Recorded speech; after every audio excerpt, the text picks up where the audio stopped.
Hello दोस्तों, मैं आज आप सभी के बीच संख्या के बारे में जानकारी देने आई हूँ। संख्या का जानकारी। चलिए मैं इस वीडियो में संख्या के बारे में बताऊँगी। संख्या क्या होता है, संख्या कितने प्रकार की होती है। चलिए मैं स्टार्ट करती हूँ। स्टार्ट करने से पहले आप चैनल को लाइक करें, सब्सक्राइब करें और अपने फ्रेंड सर्कल में शेयर करें। सभी क्लास के स्टूडेंटों के लिए सही है आज का टॉपिक।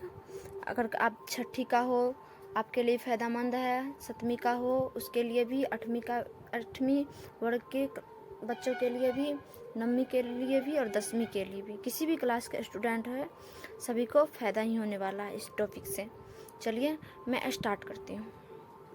संख्याओं का जानकारी। फर्स्ट टॉपिक है प्राकृतिक संख्या। प्राकृतिक संख्या किसे कहते हैं? गिनती के संख्या को हम प्राकृतिक संख्या कहते हैं। जैसे गिनती की संख्या आप लोग क्या बोलते हो? बच्चा लोग स्टार्टिंग में क्या से स्टार्ट करते हैं? 1 से स्टार्ट करते हैं। 1 2 3 4 5 6 7 8 जितना 1000 10,000 10 लाख 10 करोड़ सब क्या है? प्राकृतिक संख्या। डॉट डॉट डॉट डॉट सब क्या है? प्राकृतिक संख्या है। आप लोग समझ गए होंगे प्राकृतिक संख्या क्या होता है। चलिए दूसरा पे चलते। दूसरा क्या है? पूर्ण संख्या। मैं पहले से ही लिख के रख ली हूँ ताकि आप लोग को समझाने में मुझे टाइम ना लगे। तो पूर्ण संख्या। पूर्ण संख्या प्राकृतिक संख्या में जीरो को शामिल कर देने से जो संख्या बनती है उसे हम क्या कहते हैं? पूर्ण संख्या कहते हैं। प्राकृतिक संख्या क्या है? 1 2 3 4 5 6 उससे पहले हम क्या लगा देंगे? जीरो लगा देंगे। जैसे कि मैं लिख दी हूँ यहाँ, जीरो लगा देंगे तो उससे क्या बनेगी? स्टार्टिंग में जीरो शामिल हो गया तो उसे हम क्या कहेंगे? पूर्ण संख्या कहेंगे।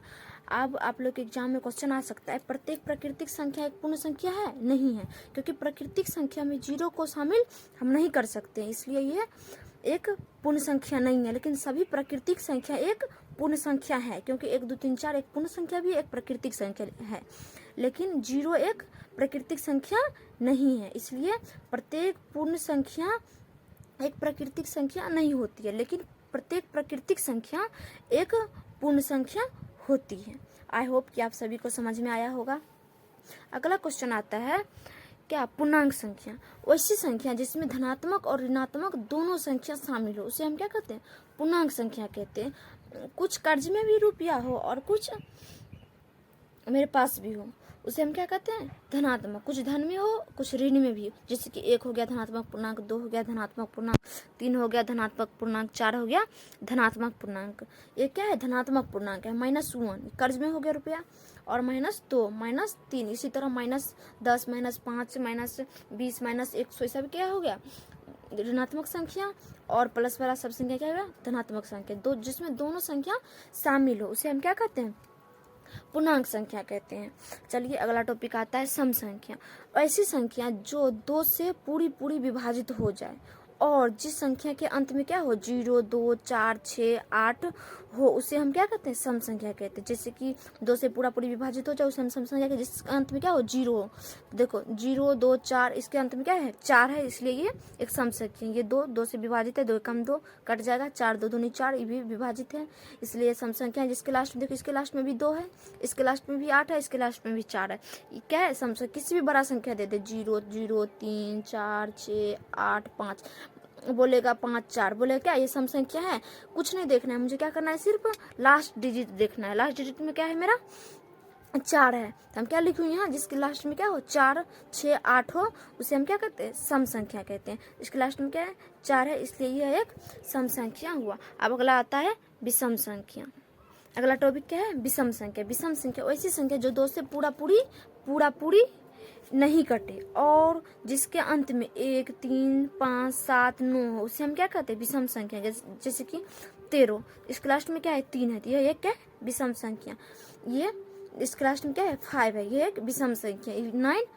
9 भी एक विषम संख्या है, 7 भी एक विषम संख्या। देखो ये इसके लास्ट में क्या है? 3 है, इसलिए एक क्या है? विषम संख्या। ये भी एक विषम संख्या है, ये भी एक विषम संख्या, ये भी एक विषम। सिर्फ लास्ट डिजिट देखना है।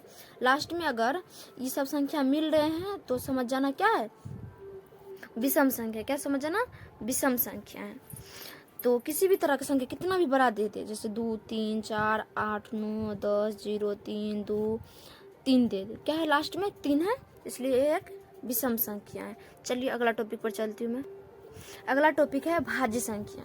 ऐसी संख्या जो एक एक और स्वयं के अलावा किसी दूसरी संख्या से भी कट जाती है, उसे हम क्या कहते हैं, अभाज्य संख्या कहते हैं। एक से तो कटती ही है, स्वयं से तो कटती ही है, और किसी अन्य संख्या से भी कट जाती है। देखो 4, ये 1 से भी कटती है और स्वयं से भी कटती है, 2 से भी कटती है, क्या है, भाज्य संख्या। देखो 6, ये 1 से भी कटती है, 6 से भी कटती है, और इसके अलावा 2 से और 3 से भी कटती है, क्या है, एक भाज्य संख्या।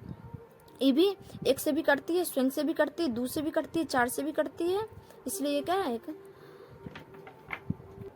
9 हो गया। 9 एक विषम संख्या है, लेकिन यह एक भाज्य संख्या है। 1 से भी कटती है, 2 से भी कटती है, इसके अलावा 3 से भी कटती है। 10 भी 1 से भी कटती है, स्वयं से भी कटती है, 5 से भी कटती है, 2 से भी कटती है।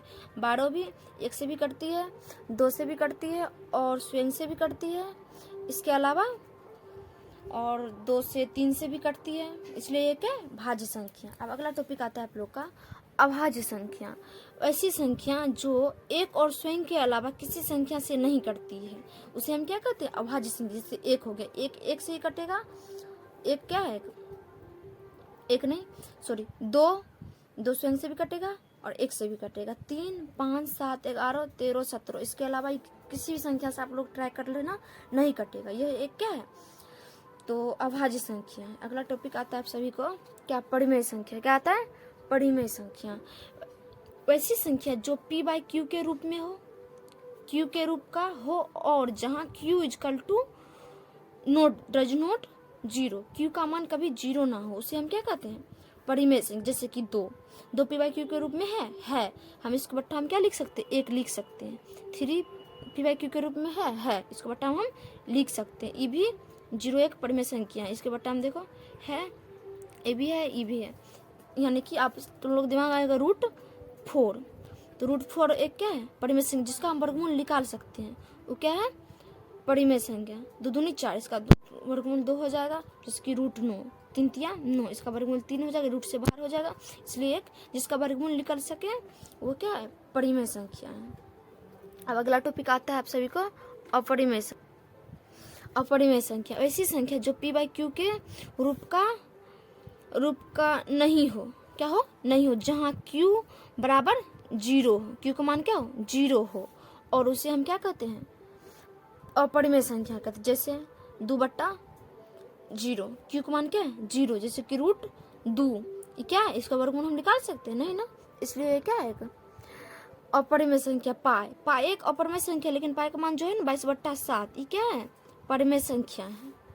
तो इसी तरह √5 एक अपरिमेय संख्या है, जैसे कि 1.22 ... जिसका अंत ना हो वो भी एक क्या है, अपरिमेय संख्या है, जैसे कि √8 एक अपरिमेय संख्या है। ऐसे आए जिसका वर्गमूल ना निकले वो भी क्या है, अपरिमेय संख्या है। चलिए आप लोग समझ गए होंगे संख्या के बारे में, आप लोग को अब किसी तरह का दिक्कत नहीं होगा। अगर कोई भी क्लास का स्टूडेंट हो तो अगर अच्छा लगे तो चैनल को लाइक करें और सब्सक्राइब करें, अपने फ्रेंड सर्कल में शेयर करें। अगला टॉपिक है सअभाज्य संख्या। यदि 2 संख्याओं का मोसो 1 हो तो उसे हम क्या कहते हैं, सअभाज्य संख्या कहते हैं। जैसे 2 संख्या का मोसो क्या हो, 1 हो, जैसे कि 16 और 21 के तुम लोग मोसो निकालोगे ना, 1 आएगा। जैसे कि 16 को निकालो, अभाज्य गुणनखंड करो, तो 2 से लगाओगे तो 8, फिर 2 से लगाओगे तो 4, फिर 2 से लगाओगे तो 2। 21 के करो, 3 से लगाओगे तो 7। देखो इसमें कोई कॉमन है नहीं है, तो इसलिए हम किसी भी संख्या को 1 से तो गुना कर ही सकती हूँ। इसको पूरा गुना करने के बाद 1 से हम गुना कर देंगे, फिर इसमें भी 1 से अगर गुना कर देंगे तो 1 तो दोनों में अभिनिष्ठ है ना, इसलिए इसका मोसो क्या हो जाएगा, 1 हो जाएगा। जिसका मोसो 1 आए वो क्या है, एक सअभाज्य संख्या है। आई होप कि आप सभी को समझ में आया होगा। चलिए मैं यहाँ इस वीडियो को यहीं स्किप करती हूँ।